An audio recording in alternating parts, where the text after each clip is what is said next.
জানি মায়ের কষ্ট দিয়া কাঁদাইছো, ওরে মায়ের সাথে খারাপ ব্যবহার করিয়া মায়ের কাঁদাইছো রে বাবা। ওই মা বাবা বেঁচে থাকলে গিয়া পায়ে ধর, ওরে মায়ের পায়ে ধরলে তোর সম্মান যাবে না বরং বাড়বে। বাবারে যদি কাছে পাও, পাও জড়াইয়া মাপ চাই, সম্মান কমবে না। ওরে বাবাই যদি তোর মাথায় হাত উঠাইয়া দোয়া করে, সাথে সাথে কবুল। ও যুবকেরা, কারা কারা বাবার সাথে খারাপ ব্যবহার করিয়া বাবারে কাঁদাইছো? একটা যুবক ছেলে সন্ধ্যাবেলা নেশা খাওয়ার জন্য বাবারে গিয়ে কয়, বাবা আমারে 10,000 টাকা দাও। বাবায় বুঝছে টাকা দিলে নেশার আড্ডায় যাবে। বাবায় বলে 1টা টাকাও দিব না, রাগ করিয়া। সন্তান এই কথা শুনিয়ে এত পরিমাণ রাগ হইয়া বাবারে মাইর দেওয়া শুরু করলো। বাবার গায়ে হাত দিয়ে এমন ভাবে আঘাত, বাবারে মাটিতে শোয়াইয়া এমন ভাবে আঘাত করা শুরু করলো, বাবার রক্ত পড়া শুরু হয়ে গেছে।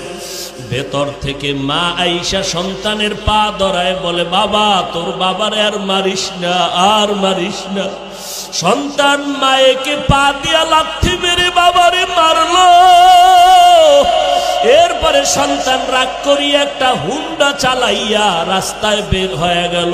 এই উত্তরবঙ্গে সিরাজগঞ্জের ঘটনা। যুবক ছেলেটা বাবারে কাঁদাইয়া মায়েরে কাঁদাইয়া যখন ঘর থেকে হুন্ডা নিয়ে বের হয়ে গেল, মা দরজা ভালো রকম ভিতর দিয়ে আটকাইয়া কয়, ও দয়ার মালিক, এমন সন্তান কেন দিয়েছ? আজকে ওর বাবারে রক্তাক্ত করিয়া ফেলল। এমন সন্তান তুমি আর ঘরে ফিরাইয়া দিও না। আমি মাকে লাথি মারিয়া চলিয়া গেল, আমি মা মরিয়া গেল, আর দরজা খুলব না। ও আল্লাহ, আমার এই সন্তান আর লাগবে না। আল্লাহর কুদরত, বাবায় কান্দে, মা কান্না করে।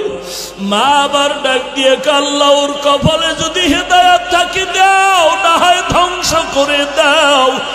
ওই ছেলেটা যাইতেছিল কোথায়? বন্ধুদের আড্ডায়। হঠাৎ দেখে রাস্তার পাশে ওয়াজ মাহফিল চলে, একজন আল্লাহর ওলি বয়ান করে। বয়ানে দাঁড়ায় দাঁড়ায় 2 মিনিট শুনলো। শুইনা দেখে দিলটার মধ্যে একটু মায়া লাগছে, হুন্ডা তালা দিয়া বয়ানে বসলো পেছনে।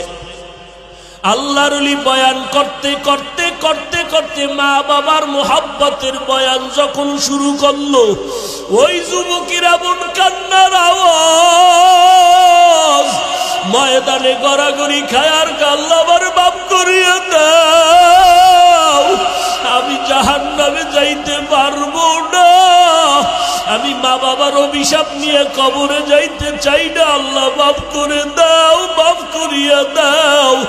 এই ছেলেটা এত কান্না শুরু করলো, ময়দানে সবার নজর ভরিয়া গেল। মোনাজাতের পরে ওই ছেলেটারে সবাই ধরিয়া হুজুরের কাছে নিয়ে আসলো। আল্লাহর ওলি কয়, বাবা তুই এত কাঁদো কেন? কয়, হুজুর একটু দোয়া করেন, আমি হতভাগা, আমি আমার মা বাবারে কাঁদাইছি, আমারে আল্লাহ মাফ করবেনি, হুজুর একটু দোয়া করেন। হুজুরে মাথায় হাত দিয়া বলে, বাবা যা, তোর মা বাবার কাছে পায়ে ধইরা তাড়াতাড়ি মাপ চা। ছেলেটা হুন্ডা নিয়ে কান্না করিয়া রাতের গভীরে দরজায় গিয়া দাঁড়াইয়া এইবার দরজা দিয়ে ডাকে আর কয়, মা দরজা খুলো, আমি তোমার সন্তান আসছি। মা আওয়াজ দেয় না, বাবাও নাই। এইবার সন্তান এমন পরিমাণ কান্না শুরু করলো, মায়ের কলিজাটা ছিঁড়িয়া যাইতেছে মহব্বত। মা কয়, বাবা তুই চলিয়া যা, আমি মা আর তোর চেহারা দেখতে চাই না, দরজা খুলবো না। এইবার সন্তান কাঁদে আর বলে, মা আমি আর বেয়াদবি করবো না, আমি মাপ চাইতে আসছি, আমি মাপ চাওয়ার জন্য আসছি রে মা, একটু দরজা খুলিয়া দাও, আমি জনমের বেয়াদবি করেছি, মা তুমি একটু আমারে মাপ চাওয়ার সুযোগ দাও। সন্তান এত জোরে চিৎকার শুরু করলো পাগলের মতো, মায়ের কলিজায় আর মানায় না, দরজাটা খুইলেই দিল। এইবার মায়ের পা জড়াইয়া কয়, মা তুমি আমারে মাফ করিয়ে দাও, আমার মতো খারাপ আর কেউ নাই। মা কয়, বাবা তুই আমার কাছে মাপ চাইয়া কি লাভ হবে, তোর বাবার কাছে গিয়া মাপ চা। তোর বাবারে যেই কষ্ট দিস, তোর বাবার চোখের পানি আমি সহ্য করতে পারি না, তাড়াতাড়ি ক্ষমা চা। এইবার সন্তান বাবার পা জড়াইয়া কাঁদে, বাবা মাফ করিয়া দাও। বাবায় কয়, তোরে আমি জীবনও মাফ করব না। সন্তান এমন কান্না শুরু করছে, বাবা তুমি মাফ না করলে আমি এখন মরিয়া যাব গলায় ফাঁস দিয়া।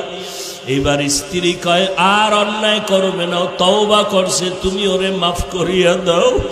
ও যুবকেরা, জানি না কারা মায়ের কষ্ট দিছ,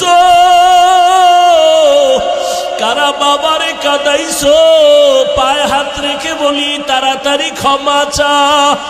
ও বাবাজিরা, যদি কারো বাবা এখানে থাকেন, আপনার পাশে সন্তান থাকলে দয়া কইরা মাফ করিয়া দিন, কারণ আপনার সন্তান কষ্ট পাবে, আপনি মা বাবা সইতে পারবেন না। সন্তানের মাফ করিয়া দিয়েন। ও সন্তান, তোমার বাবা যদি এখানে থাকে, দৌড়াইয়া গিয়া বাবার কাছে এখনই মাপ চাইয়া নিও, কারণ এই মজলিসে কারো আমিন যদি কবুল হয়, কারো আমিন ফেরত যাবে না রে বাবা। এই ময়দানে বাবা থাকলে মাপ চাইয়া নাও। ওরে বাবায় যদি এই মুহূর্তে মাথায় হাত দিয়ে দেয়, আমার মাওলার আরশটা খুশি হয়ে যাবে রে বাবা। আল্লাহর কাছে দুই ফোঁটা চোখের পানি ছেড়ে কাঁদো, আর জীবনে দাড়ি কাটবা না, নামাজ ছাড়বা না, ওলামায়ে কেরামের বিরোধিতা করিয়া গুনাহগার হবা না। এখনই তওবা করো, আর আমার মাওলার কাছে বলো, আল্লাহ মরিয়া গেলে আর নামাজ ছাড়বো না, দাড়ি কাটবো না, বেপরদায় চলবো না। আল্লাহ তাআলার কাছে দোয়া করো, আমিও আপনাদের দোয়া চাই। আল্লাহ যেন এই বিপদ মুহূর্তে যত মুসিবত আসুক না কেন, ইখলাসের সাথে নিরাপদে দিনের খেদমতের জন্য যেন আল্লাহ কবুল করেন। আল্লাহ পাক যেন গুনার কারণে আমাকে ফালাইয়া না দেন।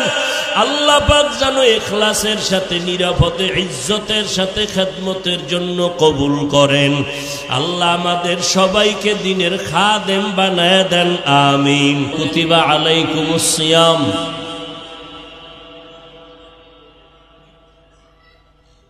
তোমাদের উপরে রমজানের রোজা ফরজ করা হয়েছে, কামা কুতিবা আলাল্লাযীনা মিন ক্বাবলিকুম, যেমনি ভাবে ফরজ করা হয়েছিল তোমাদের পূর্ব উত্তরসূরি যারা, এদের উপরে, লাআল্লাকুম তাত্তাকুন, যাতে